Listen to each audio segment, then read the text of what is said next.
ಎಲ್ಲ ದೊಡ್ಡ ಮಂದಿಗೆ ಅಡ್ಡ ಬಿದ್ದು ಮತ್ತೊಂದು ವಿಡಿಯೋಕ್ಕೆ ಸ್ವಾಗತ. ನಾವು ಇವತ್ತು ಬೆಳಗಾವಿ ಜಿಲ್ಲೆ ಕಿತ್ತೂರು ತಾಲೂಕಿನಲ್ಲಿರುವಂತ ದೇಗುಲಹಳ್ಳಿ ಅನ್ನೋ ಊರಿಗೆ ಬಂದಿವಿ. ದೇಗುಲಹಳ್ಳಿ ಹೆಸರು ಹೇಳುವಂಗೆ ಇದು ದೇಗುಲಗಳನ್ನ ಹೊಂದಿರುವ ಹಳ್ಳಿ ಅನ್ನೋ ಕೀರ್ತಿಯನ್ನ ಹೊಂದೈತಿ. ಇಲ್ಲೊಂದು ಹಳೆಯ ಪುರಾತನ ದೇವಸ್ಥಾನ ಐತಿ.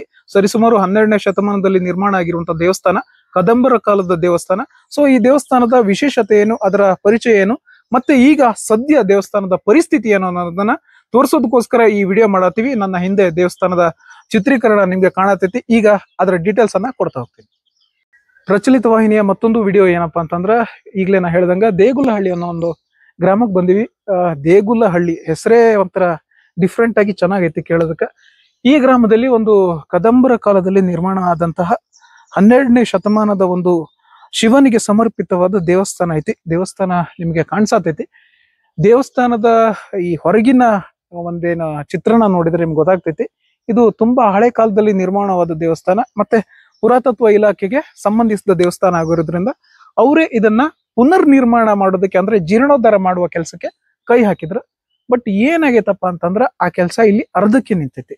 ಈ ಒಂದು ವರದಿಯನ್ನ ನಾವು ಒಂದು ಪತ್ರಿಕೆಯಲ್ಲಿ ನೋಡಿದ್ವಿ. ಅದನ್ನ ನೋಡಿ ನಾವ್ ಇಲ್ಲಿ ಬಂದ್ವಿ. ಯಾಕಂತಂದ್ರ ನಮ್ಮ ವಾಹಿನಿಯಲ್ಲಿ ನಾವು ಹೆಚ್ಚಾಗಿ ಹಳೆಯ ದೇವಸ್ಥಾನಗಳನ್ನೇ ತೋರಿಸೋದ್ರಿಂದ ಇದನ್ನೊಂದು ತೋರಿಸುವ, ಇದನ್ನ ಬೆಳಕಿಗೆ ತರುವ ಒಂದು ಪುಟ್ಟ ಪ್ರಯತ್ನ ಮಾಡತ್ತೀವಿ. ಅದಕ್ಕೋಸ್ಕರನೇ ನಾನು ನನ್ನ ತಂಡದ ಜೊತೆಗೆ ಇಲ್ಲಿ ಬಂದಿನಿ.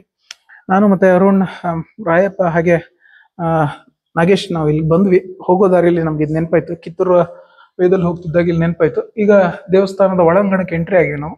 ಕದಂಬರ ಕಾಲದ ಪುರಾತನ ವಾಸ್ತುಶಿಲ್ಪದ ದೇವಸ್ಥಾನ ಇದು. ಒಳಗಡೆ ಏನೂ ಆಗಿಲ್ಲ ಅನಿಸ್ತೈತಿ, ಎಲ್ಲಾನು ಕರೆಕ್ಟ್ ಆಗೈತಿ. ಮೇಲ್ಗಡೆ ಕೂಡ ಬಿಚ್ಚಿ ಮತ್ತೆ ನಿರ್ಮಾಣ ಮಾಡಿದಾರ. ಜೀರ್ಣೋದ್ಧಾರದ ಕೆಲಸ ಸರಿಸುಮಾರು ಒಂದು 70% ತನಕ ಆಗೈತಿ. ಇಲ್ಲಿ ಸ್ಥಳೀಯರೊಬ್ರು ನಮ್ಗೆ ಸಿಕ್ಕಿದ್ರು. ನಾವು ಅವ್ರನ್ನ ಕೇಳಿದ್ವು, ಇಲ್ಲಿ ಏನ್ ನಡೀತೈತೆ ಅಂತಂದ್ರೆ, ಬಹಳ ವರ್ಷಗಳಾಯ್ತು ಸರ್, ಕೆಲಸ ಅರ್ಧಕ್ಕೆ ನಿಂತೈತಿ. ಸ್ಟ್ರಕ್ಚರ್ ನಿರ್ಮಾಣ ಅವ್ರಿಗೆ ಗೊತ್ತಾಗೈತೆ ಇಲ್ವೋ, ಅಥವಾ ಅದರ ಪೂರ್ತಿ ಡಿಸೈನ್ ಸಿಕ್ಕೈತೆ ಇಲ್ಲೋ ಗೊತ್ತಿಲ್ಲ, ಅದಕ್ಕೋಸ್ಕರನೇ ಹಿಂಗಾಗೈತೆ ಅಂತ ಹೇಳ್ತಿದ್ರ. ಸೊ ಅದನ್ನ ಮಾತಾಡೋಕ್ಕಿಂತ ಮುಂಚೆ ದೇವಸ್ಥಾನದ ಒಳಾಂಗಣಕ್ಕೆ ಎಂಟ್ರಿ ಕೊಡ್ತಿದ್ವಿ. ನಾವು ಗರ್ಭಗುಡಿ ಅಂತ ಕರಿತೀವಿ. ಗರ್ಭಗುಡಿಯ ಮಹಾದ್ವಾರದಲ್ಲೇನೆ ಡಿಫ್ರೆಂಟ್ ಆಗಿ ಕೆತ್ತನೆಗಳೆಲ್ಲ ಮಾಡಿದ್ದಾರೆ.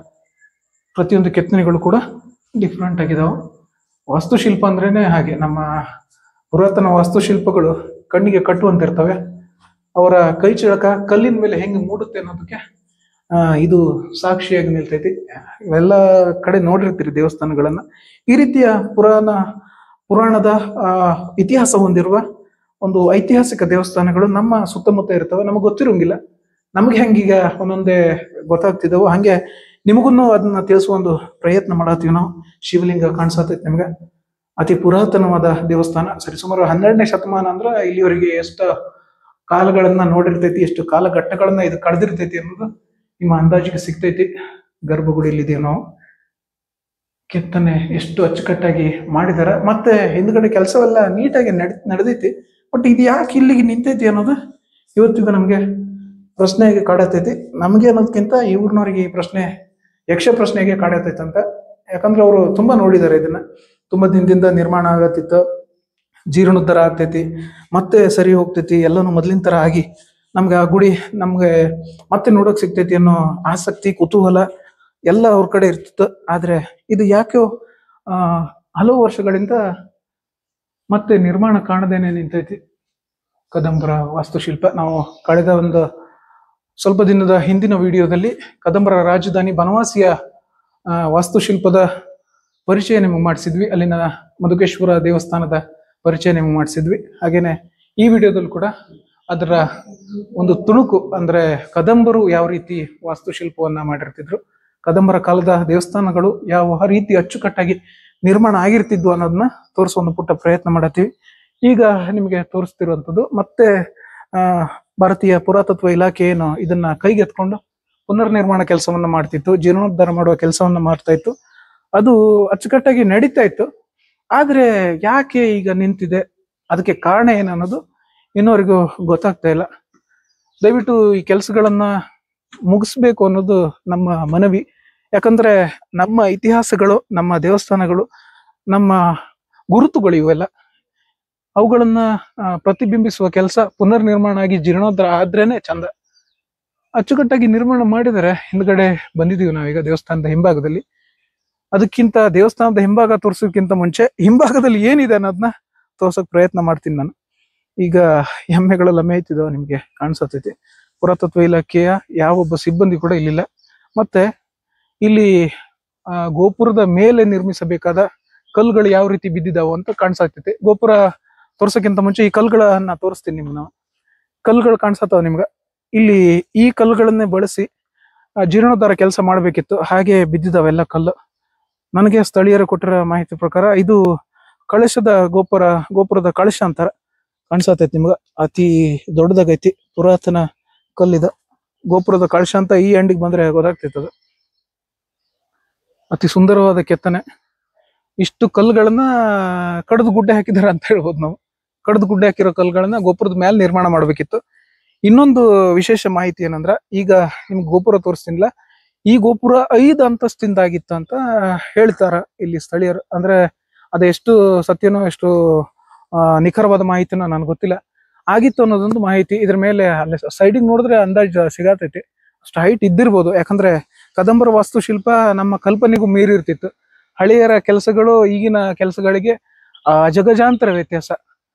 ಹಾಗೇನೆ ಇಲ್ಲೊಂದು 3 ಸ್ಟೆಪ್ಗಳು ಕಾಣತಾವು, ಅದನ್ನ ಮೀರಿ ಮತ್ತೆ ಸ್ಟೆಪ್ಗಳು ಇದ್ವು ಅನ್ನೋದಕ್ಕೂ ಅಂದಾಜು ಸಿಗತೈತಿ. ಯಾಕಂದ್ರೆ ಗೋಪುರದ ಕಲಶ ಅಂತಂದ್ರೆ ಅದು ಕಮಾನಿನ ರೀತಿಯಲ್ಲಿ ಬರ್ತೈತಿ. ಆ ಕಮಾನಿನ ರೀತಿ ಹೋಗ್ಬೇಕಂದ್ರೆ ಇನ್ನೂ ಎತ್ತರಕ್ಕೆ ಹೋಗ್ಬೇಕಿದೆ.